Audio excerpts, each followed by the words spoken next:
Graça e paz, bom dia, Deus abençoe a todos. Nós estamos seguindo aqui na leitura do Evangelho de Mateus, apresentando as boas novas do reino. E no capítulo 6 tem uma chave, um tipo de chave de interpretação para alguns tópicos do capítulo 5. Vamos à leitura, então, do texto.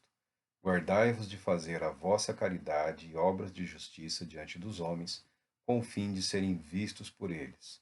Caso contrário, não tereis qualquer recompensa do vosso Pai que estás nos céus. Por essa razão, quando deres um donativo, não toques trombeta diante de ti, como fazem os hipócritas, nas sinagogas e nas ruas, para serem glorificados pelos homens.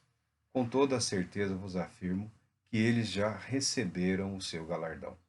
Tu, porém, quando deres uma esmola ou ajuda, não deixes tua mão esquerda saber o que faz a direita, para que a tua obra de caridade fique em secreto, e teu Pai, que vem em secreto, te recompensará. Graças a Deus pela sua palavra e que o Todo-Poderoso abençoe o nosso meditar nesses textos a partir de agora. Com a graça de Deus, nós estamos sempre plenamente satisfeitos com tudo aquilo que o Todo-Poderoso coloca nas nossas vidas. Ou pelo menos deveríamos estar plenamente satisfeitos com tudo aquilo que o Senhor Deus coloca nas nossas vidas, na nossa caminhada, na nossa jornada, como ferramentas, como instrumentos, como meios para o nosso aperfeiçoamento. Aqui o Senhor Jesus está dizendo para os apóstolos e para as pessoas, as muitas pessoas, para a multidão que o está acompanhando e o está ouvindo atentamente, ele está apresentando, ele está mostrando aqui um propósito de como viver. Porque as palavras de Jesus aqui impressionavam e até hoje impressionam muito.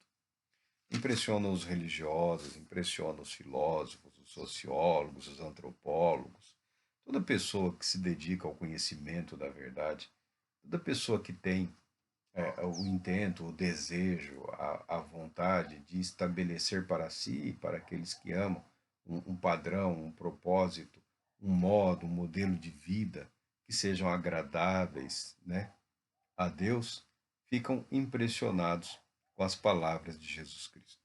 Os inimigos do Evangelho tentam descaracterizar a pessoa e os ensinamentos de Jesus Cristo.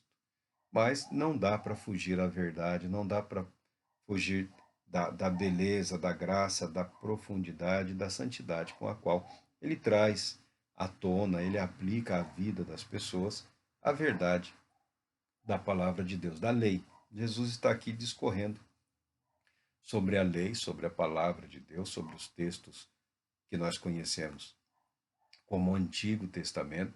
Jesus está confrontando a verdade da palavra de Deus com as aplicações ou interpretações em voga nos dias dele, principalmente por conta dos mestres rabinos, né, das escolas rabínicas. Havia duas escolas importantes, principais, às vezes antagonizavam em determinados aspectos, mas de um modo geral, o objetivo de você ter não é necessariamente uma disputa. Duas escolas, duas linhas de pensamento é permitir que opiniões divergentes se complementem, né? É expandir a mente. Onde não há confronto, onde não há conflito de ideias, onde não há debate, há um embrutecimento, há um emborrecimento, né?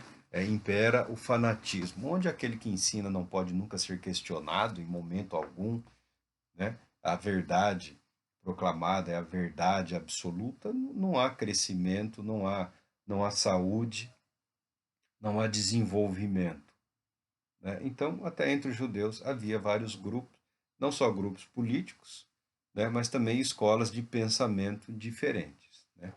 Duas escolas muito importantes havia naqueles dias para a formação dos mestres rabinos. E Jesus está aqui mostrando uma chave, um padrão, um modelo para a compreensão dos ensinamentos dele. Isso está presente em tudo que ele está ensinando aqui. Mas para nós, ou para algumas pessoas, alguns de nós, depois de 2000 anos, né? E numa sociedade que, como a nossa, como as sociedades, os modelos atuais que têm imperado aí que estão fortes, atuantes no mundo todo hoje, é uma sociedade aberta, sociedades liberais, em que valores e princípios, principalmente os religiosos, não são bem vistos, não têm sido bem aceitos, têm sido rechaçados de um modo geral. Você pode olhar aí o ambiente cultural dos dias de hoje, o cinema, a televisão, a literatura. Então, há valores, um grande número de valores que estão sendo fortemente atacados, né? Fortemente abandonados numa tentativa de se abolir essas verdades. Nos dias de Jesus, para variar, uma das coisas que ele condena é a hipocrisia, é, é a falsidade, né? É o tentar viver de maneira a impressionar ou agradar a outras pessoas. Por exemplo, o jovem rabino, ele agradava o seu partido, né, a sua escola. O fariseu tinha o compromisso com o viés político do seu grupo. Os saduceus, muito comprometidos com a sua linhagem, né, com a posição política, social e religiosa que eles ocupavam naqueles dias. E Jesus, quando fala de fazer o bem, ou seja, da caridade, das boas obras, até do ato de ajudar as pessoas que precisavam de alguma ajuda imediata, urgente, né? Nós falamos aqui a caridade, a esmola, ele fala que isso também deve ser feito com cuidado. Mas qual é o cuidado? Com que cuidado? Se eu estou ajudando alguém que está necessitando, estou dando uma esmola, um donativo, uma oferta, uma contribuição, eu estou fazendo a coisa certa, eu estou ajudando quem está necessitando. Cuidado com a sua motivação. Não é com o ato em si. Cuidado com a sua motivação. Por quê? Cuidado com as nossas motivações. Porque nós não podemos esquecer nunca, jamais, de que nós vivemos para Deus. A pessoa a quem nós devemos obediência, e se o nosso objetivo é impressionar ou agradar alguém, essa pessoa é Deus. Essa pessoa é o próprio Cristo. Vivemos para Deus. Não vivemos para nós mesmos, não vivemos para impressionar outras pessoas. Então eu peguei esse pequeno texto aqui do início do capítulo 6 para entrarmos aqui no Sermão do Monte, que nós havíamos nos despedido com Jesus, condenando todo o processo que leva ao pecado. Ele condena o assassinato, que a lei já condenava o assassinato. E ele condena o ódio. Em nenhum momento ele diz que o ódio é o mesmo pecado que o assassinato, tem o mesmo peso que o assassinato. Não. Ele está dizendo que o ódio é igualmente pecado, é igualmente pecaminoso como o próprio assassinato, porque o ódio pode levar à manifestação violenta e contrária à vontade de Deus de tirar a vida de uma pessoa sem nenhum motivo, sem nenhum propósito, sem nenhuma razão, né? Sem estar havendo uma guerra, um confronto, né? Os crimes. E nós vivemos no Brasil hoje, o Brasil sempre foi considerado, para se ter ideia, os bretões, né? Que é um povo que nunca foi totalmente dominado, que resistiram em parte ao mais poderoso império, que é o Império Romano, né? Os romanos chegaram a construir uma muralha, né? Porque dali eles não conseguiam dominar, dali eles não conseguiam passar. Esses bretões ficavam escandalizados com a violência, né? Com o trato do Brasil colônia, do Brasil império, né? O Brasil sempre foi considerado uma das ou a mais violenta sociedade humana. Até, e olha que há coisas terríveis nesse mundo, mas o Brasil carregamos nós, né, essa imagem, que, que não é uma imagem falsa, é uma imagem que corresponde à verdade, né? A vida humana no nosso país, né, ela não é valorizada. O ser humano não tem valor, a menos que seja alguém importante, influente, aí o trato é outro. Mas o povo, de um modo geral, as pessoas pobres, as vidas dos pobres não são tratadas com a devida dignidade, respeito, ou valorizadas como deveriam. E, e nesse aspecto, me parece bastante válido o ensinamento de Jesus Cristo. Me parece bastante válido e bastante importante termos a consciência de que todos os atos que conduzem ao pecado são igualmente pecaminosos. Todos. Porque Jesus fala: cuidado até na hora de fazer o bem, cuidado até no momento de ajudar, cuidado até quando você está socorrendo, quando você está ajudando, quando você está fazendo o que é a vontade de Deus. Cuidado para que a nossa vida, de fato, reflita o nosso compromisso com Deus, o nosso viver, o nosso ser, o nosso desejo de expressar a nossa fé precisa estar em coerência, em harmonia com a verdade de que vivemos para Deus e não para nós mesmos. Nesse ponto, nesse ponto, Jesus, quando condena aqui o assassinato e condena igualmente o ódio, não está dizendo que o ódio é igual ao assassinato, está dizendo que ódio e assassinato são igualmente pecaminosos, são igualmente pecados, são igualmente contrários à vontade de Deus, né? Não basta tentar evitar o homicídio, devemos buscar controlar e evitar o ódio, porque o sentimento está em nós. O sentimento se manifesta através das nossas palavras, dos nossos atos. Então, a nossa maior luta, batalha é contra o que está em nós, contra quem nós somos e a maneira como nos expressamos ou permitimos ou não que as nossas emoções e sentimentos venham à tona. Isso deve ser de acordo com a vontade de Deus. Daí nos defrontamos sempre com a palavra pecado, pecado, pecado, pecado. É pecado. Outra palavra que a sociedade atual tem desvirtuado, descaracterizado, não tem o peso que deveria ter. Não tem o peso que deveria ter na vida dos religiosos, como nós estamos vendo hoje, como nós temos visto hoje. E Jesus sai das palavras em relação ao homicídio, falando que a lei se cumpre nele, né? Exigindo que a nossa justiça excedesse a dos escribas e dos fariseus. Olha, os escribas, os fariseus eram altamente respeitados pelo povo. Eram como que os guardiões dos ensinamentos da palavra de Deus, eram como que guardiões, bibliotecas vivas do conhecimento religioso judaico. Livros vivos, enciclopédias vivas, os sábios, né, os guardiões da lei eram altamente respeitados pelo povo, pelo domínio que tinham do conhecimento da palavra de Deus e de toda aquela estrutura, tradição religiosa que se formou ao longo dos séculos, né?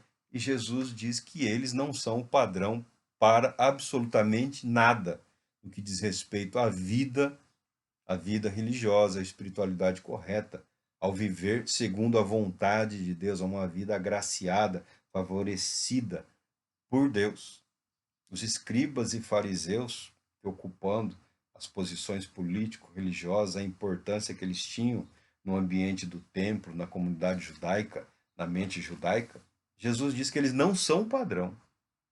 Jesus tira toda e qualquer referência ao humano, ao homem. Tira toda e qualquer referência, ele desvia o olhar.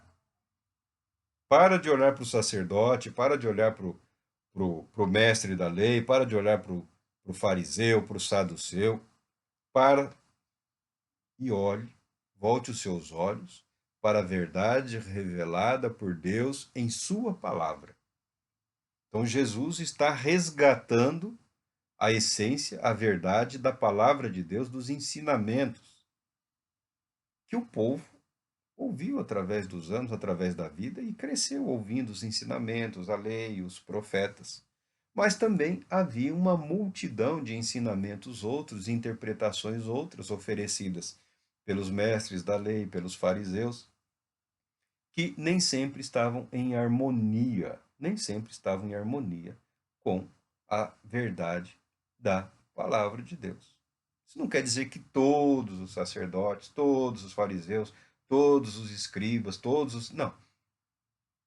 Havia um grande número de ensinamentos ou distorções da palavra de Deus que era praticada por aquelas pessoas, o que não é novidade nenhuma, o que nunca foi novidade, porque o ser humano, se deixado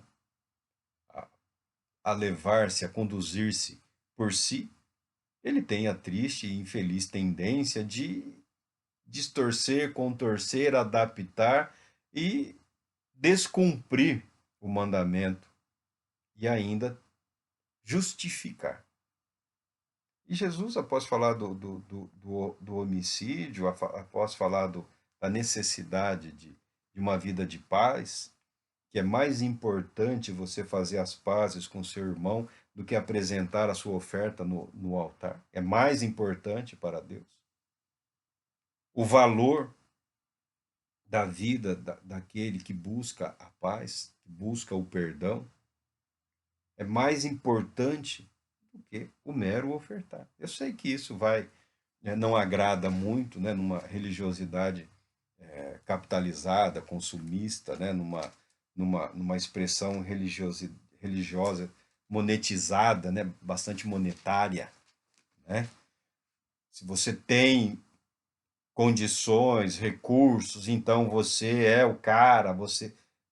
Para Deus isso não importa. Para Deus isso não é o padrão. Para Deus essa não é a verdade absoluta, porque Deus não precisa do seu dinheiro. Ele te convida para fazer parte do reino dele e deixar claro que nós, eu, você, nós precisamos de Deus. Deus tem muito mais para nos oferecer, para nos abençoar, para nos agradar, agraciar, do que nós temos para apresentar para Ele, ou pior, exibir aos outros como se fosse uma oferta agradável aos olhos de Deus. É contra essas práticas, esse pensamento, esse comportamento que Jesus está falando. E Jesus está impactando, atingindo os corações. Aí ele entra no outro ponto aqui, que é um ponto seríssimo, o casamento. Ouvistes o que foi dito, não cometerás adultério. Eu, porém, vos digo: qualquer que olhar para uma mulher com intenção impura em seu coração, já cometeu adultério com ela. Olha a intensidade com que Jesus ataca o pecado.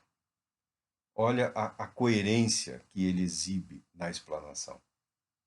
O adultério, nós já vimos e nós sabemos que era um pecado gravíssimo e um crime gravíssimo em todo o mundo antigo. Era gravíssimo, era gravíssimo. E vimos que homens de Deus caíram no adultério, sofreram as consequências desse erro, desse equívoco. E o adultério,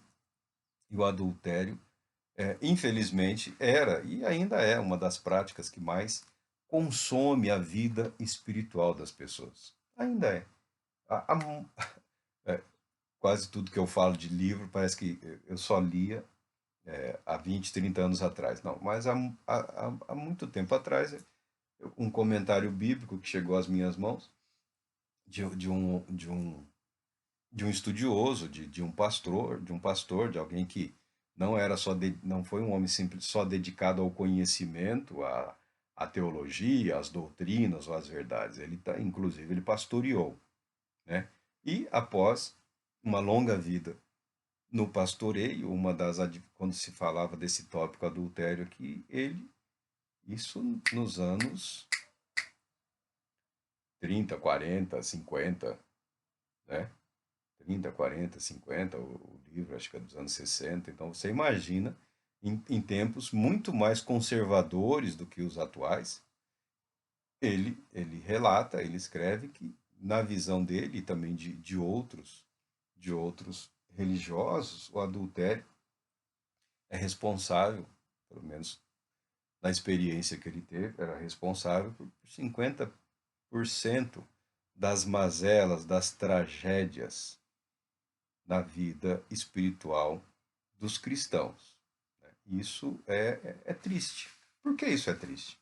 Porque o adultério é o ato de descomprometer-se.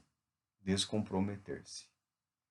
O relacionamento conjugal, a linguagem do relacionamento conjugal é também usada na Bíblia para, para exemplificar ou para tentar explicar ou tipificar o nosso relacionamento com Deus.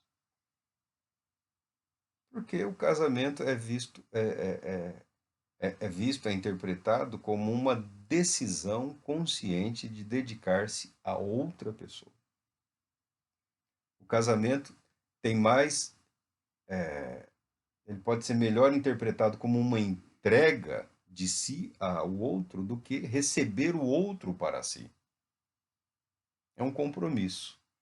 É um compromisso estabelecido com o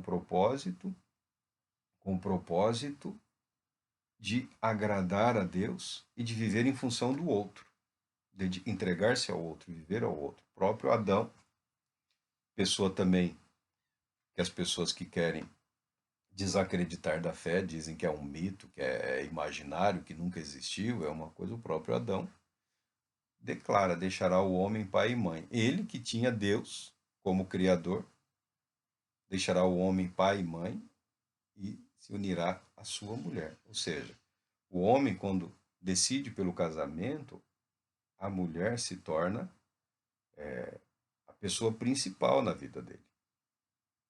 Mais do que a sua família, mais do que o seu pai, a sua mãe, os seus irmãos.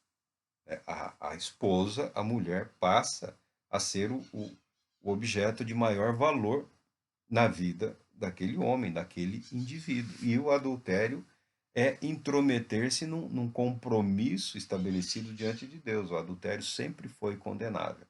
Sempre foi condenado. E Jesus diz que tão condenável quanto o adultério é a cobiça, a lascívia, o desejo de ter para si algo que não é direito seu.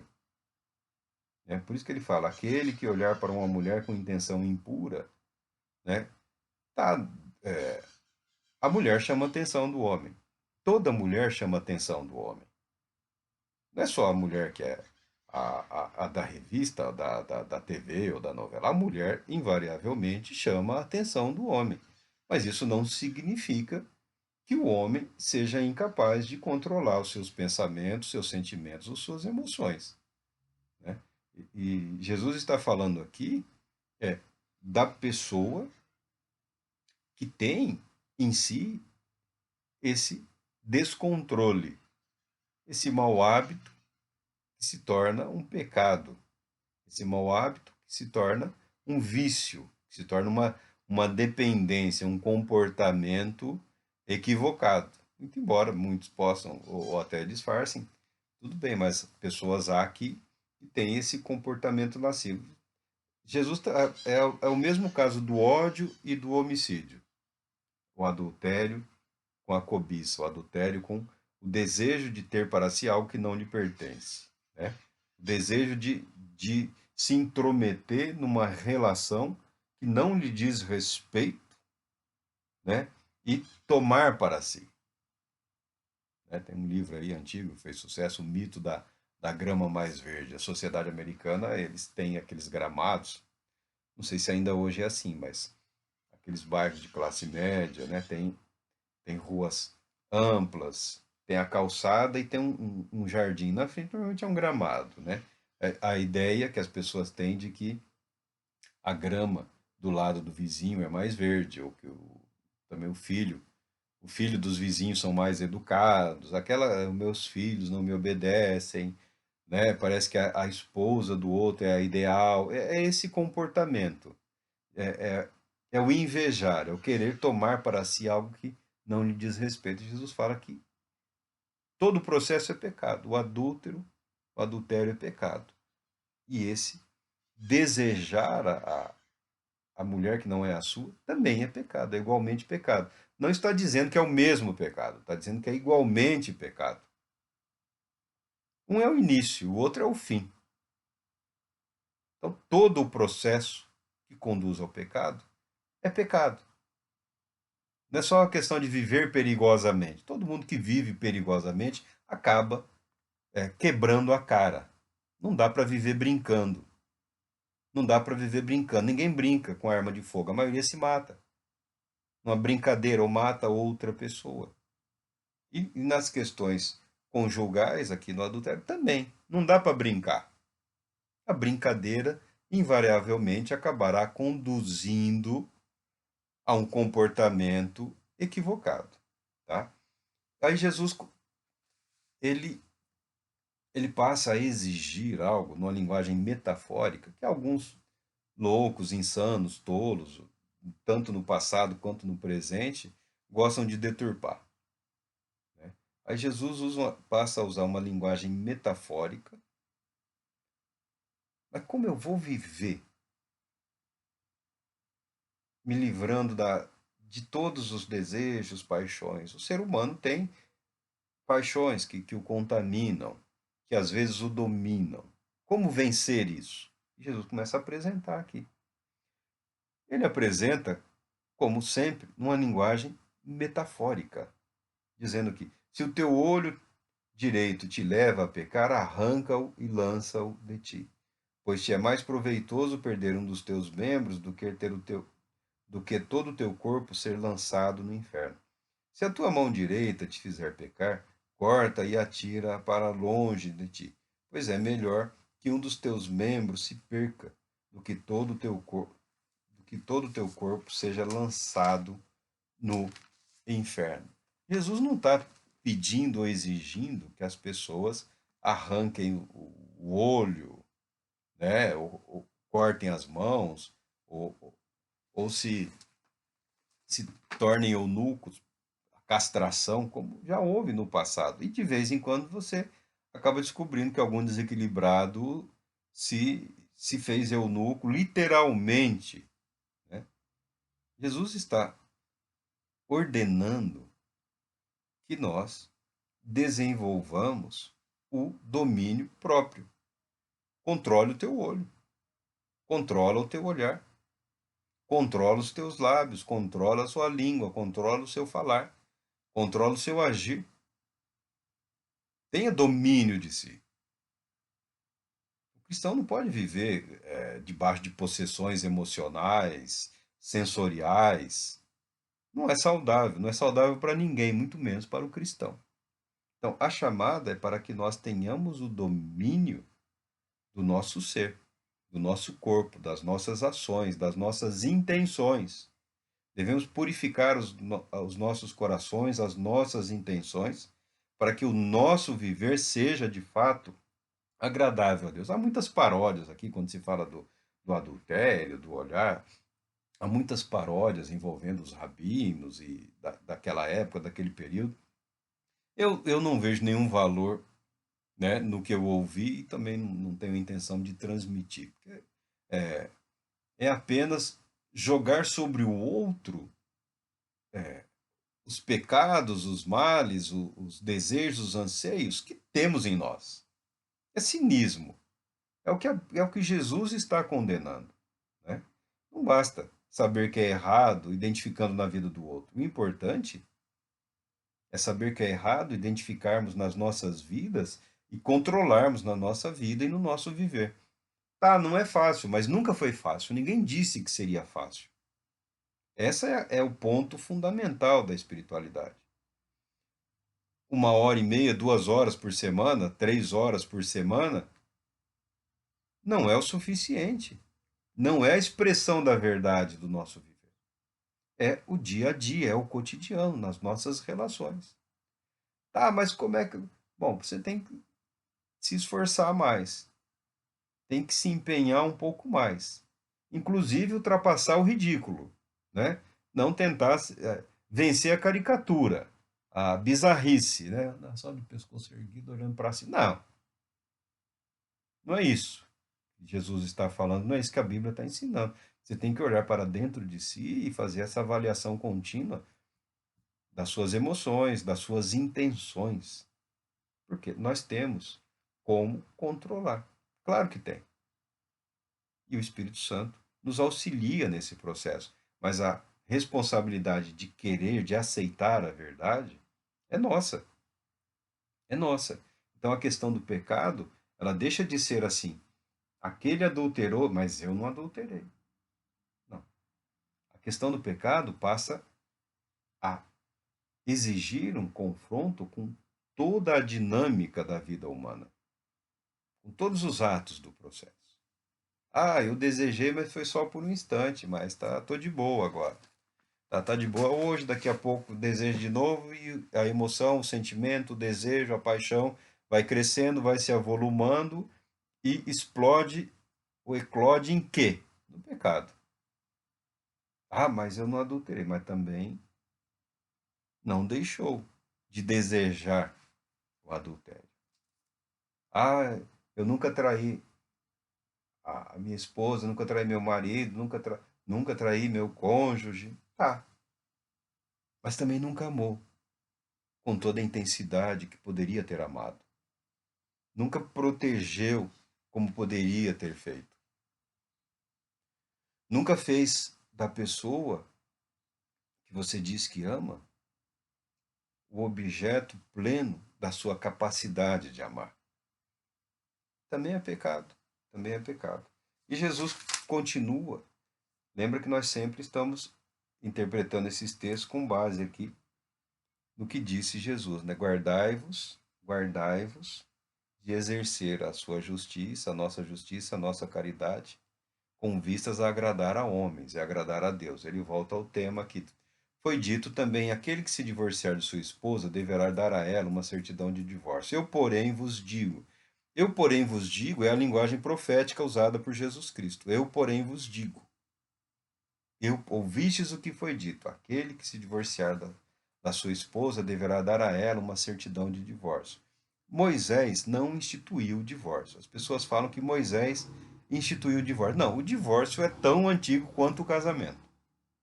Tá? O divórcio é tão antigo quanto o casamento. O casamento é um relacionamento social, todos os grupos humanos da face da Terra, protegido por todos os grupos humanos, mas sempre tem alguém que intervém e tenta interferir e acabar. Mas a separação é tão comum quanto o casamento. Sempre teve separação. Às vezes o marido rejeitava a esposa e ela não tinha outra alternativa a não ser voltar para a casa dos pais ou do irmão mais velho. Não era bem recebida, não era bem tratada, né? Mas era invariavelmente acolhida. Tá. As mulheres eram muito maltratadas. Se fosse rica, poderosa, da família de um rei, de um nobre, de alguém importante, o tratamento era outro. Tá como sempre foi. Às vezes o pai ia lá tomava a filha de volta. Né? Eu quero minha filha, meus netos, você não serve. Porque o casamento muitas vezes era usado para estabelecer um pacto político ou comercial, né, que chamam cunhadismo. Né? Ah, eu tenho cenoura sobrando aqui, eu preciso comprar cenoura, vamos fazer. E celebrava, às vezes, o casamento era um pacto militar, né? Se uniam contra outros povos. Então, eu tenho uma filha aqui, eu tenho um filho, fazer um casamento. O casamento, muitas vezes, nada mais era do que um negócio. Tá? Muitas vezes, nada mais era do que um negócio. Na vida religiosa dos hebreus, a mulher, a mulher que era abandonada pelo marido, podia pairar sobre ela, e sempre existiam os fanáticos, né? A acusação de adultério. Por quê? O casamento só poderia ser rompido em caso de adultério. Tá, mas no caso de adultério, a adúltera seria assassinada, seria apedrejada. É o mesmo que dizer que o casamento é eterno, não pode, não terminaria nunca. Então, com vistas à proteção da mulher, com vistas à proteção da mulher, para evitar que algum fanático, porque sempre teve, né? A pessoa não protege os seus, mas na vida dos outros, se deixar, ele taca a pedra nos filhos dos outros, na família dos outros, né? Ninguém é digno de ser conduzido ao céu, só ele e os seus. Se deixar, ele apedreja todo mundo. Se deixar, apedreja meio mundo aí, meio planeta tem que ser apedrejado. Moisés, para proteger a mulher, passou a exigir que quando o marido, e isso acontecia, não tinha jeito, quando o marido rejeitava a mulher, e às vezes acontecia, por qual motivo? Pelos mais toscos, tolos, estúpidos, arrogantes, desprezíveis motivos. Então, Moisés passou a exigir que o homem desse uma carta, lavrasse uma carta, uma declaração, uma certidão de divórcio, explicando o motivo pelo qual ele estava se divorciando daquela mulher, para que ela não fosse injustamente punida, condenada ou até mesmo assassinada. Por quê? Na cabeça do, do povo, a, a, o João se divorciou da Maria. Ah, é adultério, vamos lá apedrejar. Então, essa mulher, quando era expulsa de casa, havia umas questões legais lá que os anciãos das tribos tomavam os cuidados, as famílias, né? Mas essa mulher, quando era expulsa de casa, o marido tinha que entregar a ela uma certidão, uma declaração de divórcio. Né? Muitas vezes porque ela envelheceu, não cozinha bem, né? Eu encontrei o verdadeiro amor naquela 40 anos mais nova, essas banalidades. Por que isso acontece? Porque o ser humano tem essa tendência de descompromissar-se. Mas é de casamento que Jesus está falando? Jesus está falando do relacionamento do indivíduo com Deus, com o eterno Deus. Jesus está falando do relacionamento do indivíduo com o reino de Deus. E os fracassos no casamento exemplificam muitíssimo bem o fiasco espiritual das pessoas, dos indivíduos. Porque o homem que não consegue ser fiel à sua mulher está em pecado. O homem que abandona ou expulsa a mãe dos seus filhos, a companheira de uma vida, porque ela envelheceu, porque ela perdeu a graça, perdeu a formosura, né? Naquele tempo, caiu o dente, não tinha dentista, né? Não tinha prótese. Ah, eu não suporto essa mulher porque ela está velha. Que, que nível de compromisso essa pessoa é capaz de manter com o soberano Deus, com o eterno Senhor? Porque todos os relacionamentos, todos os atos, sentimentos estão sendo vistos em relação ao viver para Deus, não viver para nós mesmos. Não viver para nós mesmos. Então Jesus fala: vocês receberam os ensinamentos. Eu, porém, vos digo: qualquer que se divorciar da sua esposa, exceto por imoralidade sexual, faz com que ela se torne adúltera. E quem se casar com a mulher divorciada estará cometendo adultério. Jesus lança, lança lança o casamento na posição estabelecida por Deus, desde as palavras de Adão. O casamento tem um propósito, o casamento foi estabelecido por Deus para a humanidade. Hoje, quando se fala em casamento, as pessoas pensam na cerimônia, né?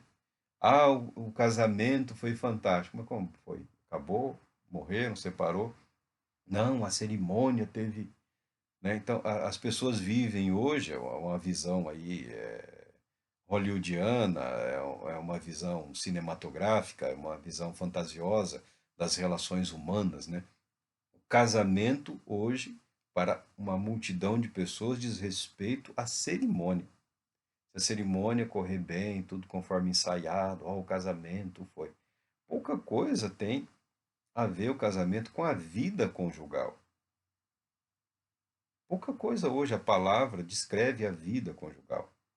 O casamento é um ato que se processa através da vida.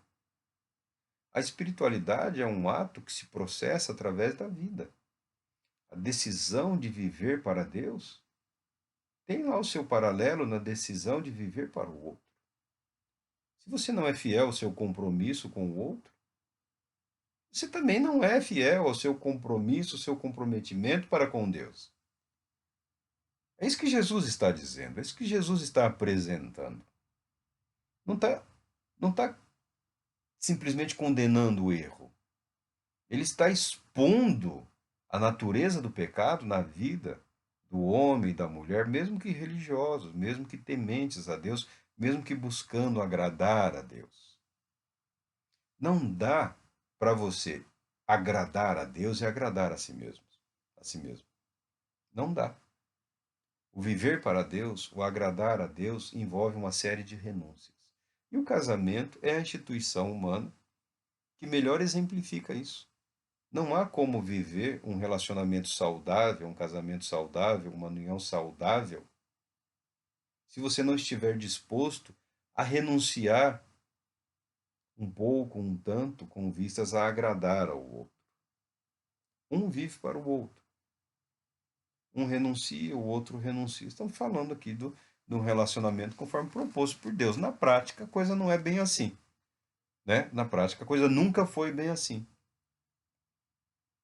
Nunca foi bem assim. Algumas pessoas vivem um relacionamento com vistas a dominar o outro, a reduzir o outro, né? a quase que a escravidão, né?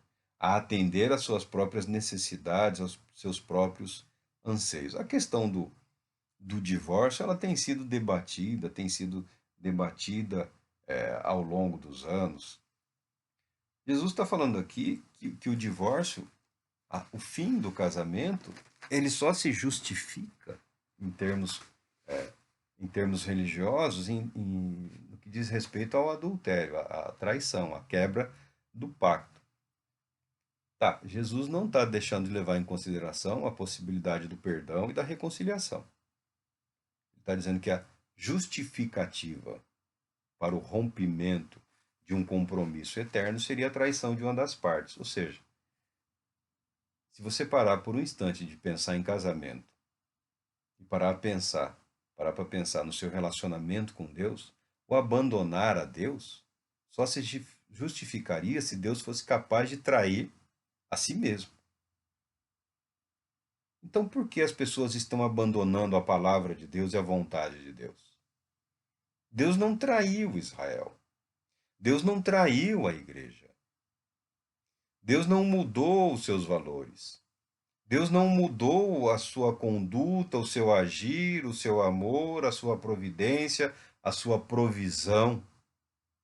Deus não mudou em absolutamente nada o seu poder santificador e perdoador, restaurador, regenerador. Não. Então por que deixá-lo? Então por que tentar seguir outros caminhos? Então por que buscar seguir a outros deuses? Por que se deixar fascinar por outro reino que não o reino de Deus? Que está ali. Os herodianos, não, nós construiremos uma nação, Israel será como Roma. Os romanizantes, não, nós seremos Roma. A glória de Roma será a nossa glória. Os saduceus, o sacerdócio é a nossa coroa. Os fariseus, a popularidade do nosso partido é a nossa glória. E por aí vai. E abandonando a Deus e distorcendo as leis de Deus, acomodando a palavra de Deus à necessidade, à conveniência, ao momento político, como não podemos falar isso, Marcos, você não pode falar isso, por quê? Na verdade, esse homem e essa mulher estão combatendo um mal. É isso que Jesus está falando. A coisa certa deve ser feita da maneira correta. E ainda que feita de maneira correta, para ser agradável a Deus, ela deve ter sido levada a efeito pela motivação correta, que é Deus, que é agradar a Deus, que é a busca, que é o encontro com o reino de Deus, com o viver em comunhão com o Cristo de Deus. É sobre esses assuntos que Jesus está falando. É contra a superficialidade, é contra a busca pela publicidade. Aí ele continua discorrendo aqui. Quanto ao casamento, quanto ao divórcio, Jesus não admite a violência. As leis não permitem a violência contra o escravo.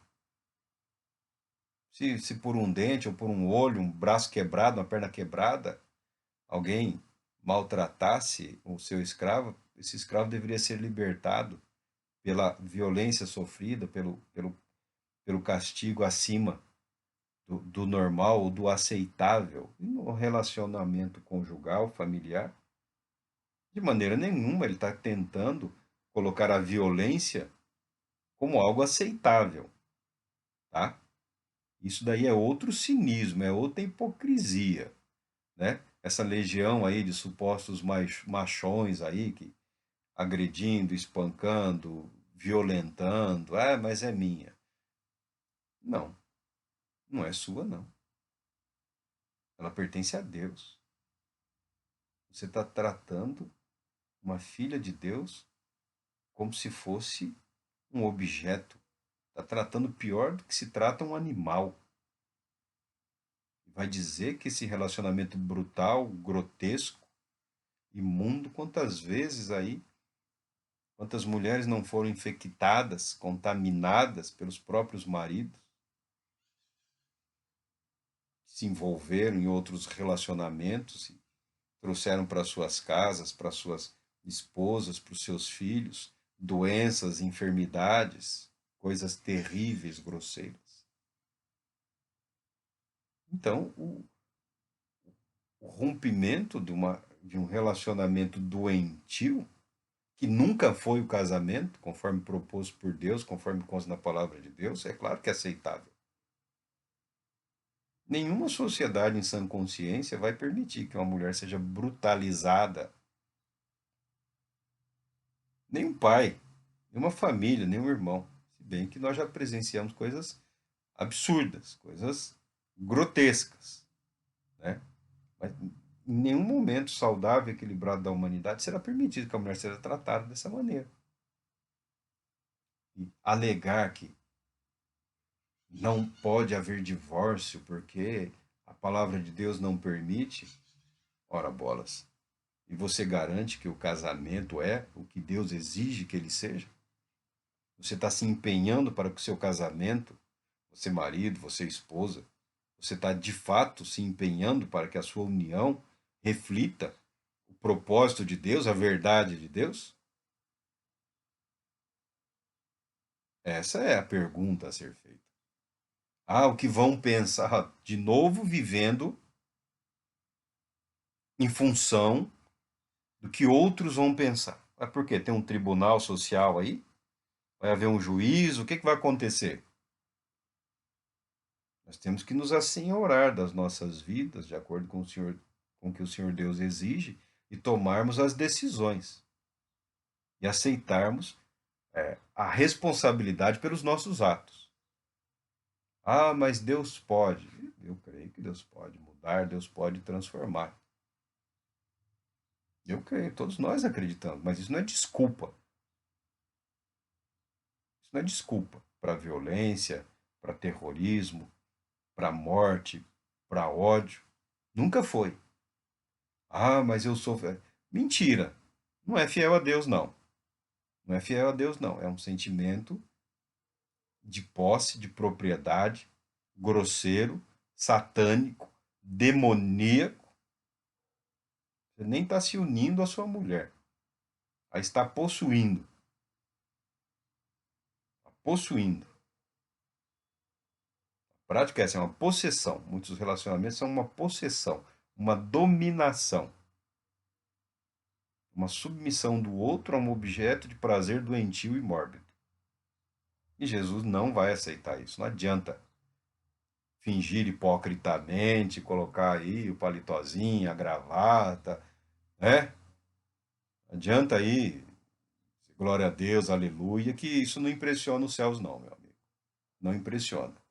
O que Deus exige é que os nossos atos reflitam a nossa submissão a Ele, o nosso amor a Ele, de maneira que as nossas emoções e sentimentos sejam dominados e transformados com a ajuda do Espírito Santo para que as nossas vidas de fato reflitam.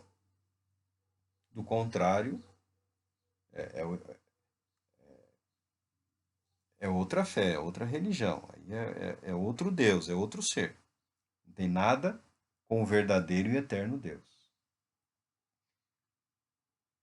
Para confirmar o que nós estamos dizendo, aí Jesus passa a falar dos juramentos.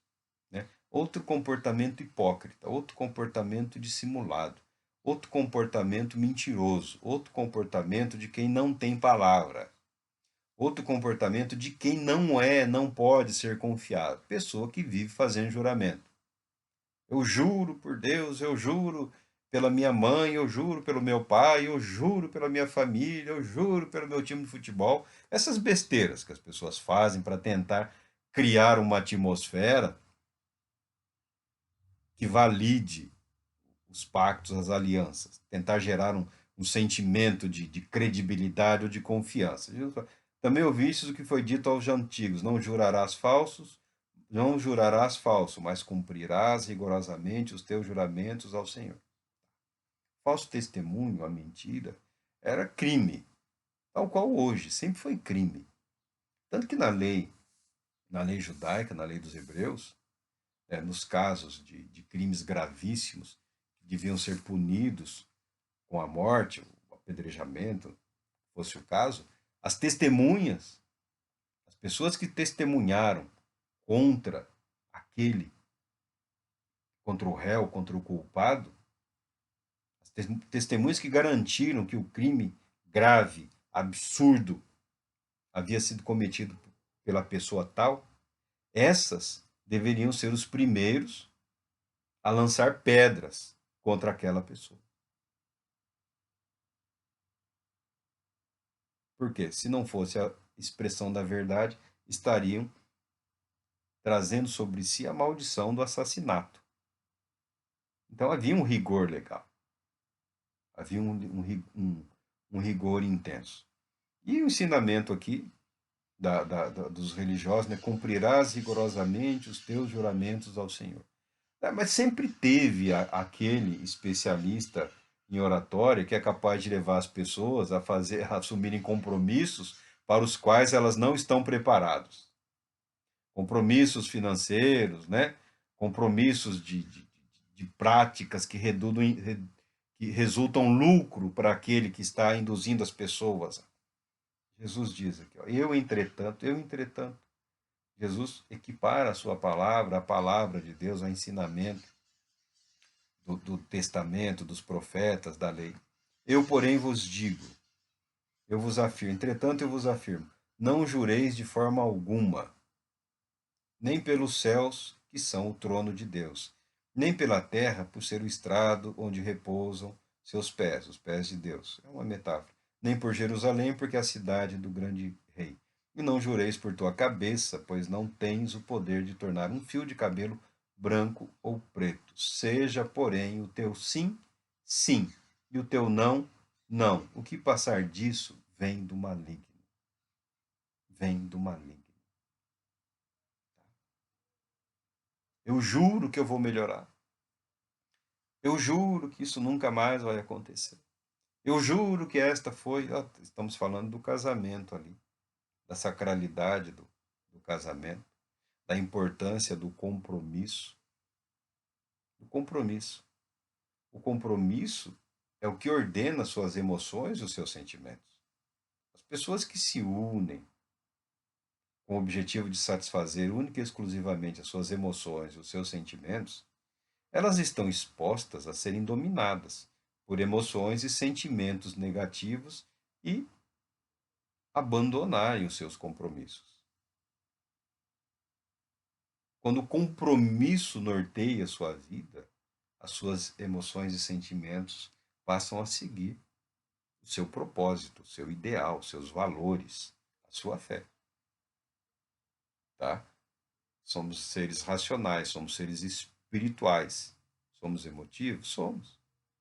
Mas a nossa espiritualidade é capaz de dominar a nossa emotividade, as nossas emoções, os nossos sentimentos. É capaz de traçar um fio condutor.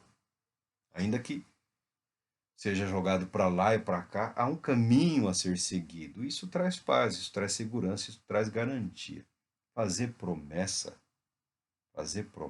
não significa nada e não agrada a Deus. É só um mentir, é só um ganhar tempo. E quantas pessoas não têm vivido nesse ganhar tempo? Ah, eu juro que eu vou melhorar, essa foi, até vai fazer campanhas, votos. Pior ainda, né? Pior o que está ruim. Se Jesus está falando para não viver em função de juramentos humanos, vive em função do seu compromisso com Deus. É a vontade de Deus, obedeça. É agradável a Deus, faça. Torne-se agradável a Deus. Para de ficar prometendo. Pessoas gostam, tem alguns que fazem. Aí, é coisa que inventaram, pegaram dos americanos. É brasileiro para pegar a ideia rebatida dos outros, né? Para o próximo ano, né? Faz as suas metas. Estabeleça um propósito para a sua vida, para o seu viver. É importante, às vezes, você anotar, planejar, preparar. Não é contra isso que eu estou falando. Há que ter um propósito, um planejamento. Mas não é possível que todo ano você queira estabelecer metas e outras metas. Você não sabe para onde está indo, não sabe o que está fazendo, não sabe a quem pertence, não sabe por que está vivendo, não se permitiu criar uma consciência do propósito de Deus para a sua vida. Está sempre buscando, está sempre lutando, está sempre tentando. Para de lutar, para de tentar. Disponha-se a obedecer e a viver. Porque os relacionamentos humanos fracassam? Porque a pessoa não consegue se enxergar num propósito estabelecido por Deus. E joga a culpa sobre outra pessoa. Ah, mas se os meus filhos fossem assim. Ah, mas se a minha esposa fosse como aquela, se o meu marido fosse como aquele, ah, se a minha vida. Para. É pecado. É pecado. Você está mentindo para si mesmo. Está tentando justificar o que não tem justificativa. Porque a sua vida, no seu viver, pode ser agradável a Deus nas circunstâncias em que você está vivendo. É isso que a palavra de Deus ensina. É isso que o Senhor Jesus ensina. Então, para de fazer promessas. Para de fazer votos. E começa a viver. E começa a viver. Você verá como a vida vai fluir de forma mais saudável, mais equilibrada e mais natural. Dependendo de Deus, amando a Deus, agradando a Deus, buscando agradar a Deus em primeiro lugar. Evitando viver em função do que os outros pensam, do que os outros falam, do que os outros anseiam, do que os outros desejam, do que os outros esperam. Para com isso. Para. Eu, você, nós não temos a obrigação de mudar a vida de absolutamente ninguém. Nós não temos o poder de transformar a vida de ninguém. Não temos. Podemos ser influência, mas transformar não tem. Caráter, personalidade, devoção, amor, isso são decisões. São decisões pessoais, são decisões individuais. Como nós podemos influenciar de maneira mais correta? Vivendo, dia após dia, nos alegrando, sendo nós transformados pelo amor de Deus, à medida que caminhamos com esse Deus maravilhoso e santo. Que Deus Todo-Poderoso te abençoe. Espero ter apresentado aqui uma breve ideia dos conceitos, do debate, né, e da intensidade com a qual Jesus restabelece e restaura a verdade da palavra de Deus, da revelação de Deus, para a vida daqueles que creem, para a vida daqueles que querem fazer parte do reino de Deus. Viver para o reino de Deus é viver em função do amor de Deus manifestado nas nossas vidas, para a vida de todos, através de Cristo Jesus. Portanto, a minha oração é que Deus Todo-Poderoso te abençoe, te fortaleça, te conceda paz, alegria, ânimo, coragem e determinação. Deus te abençoe.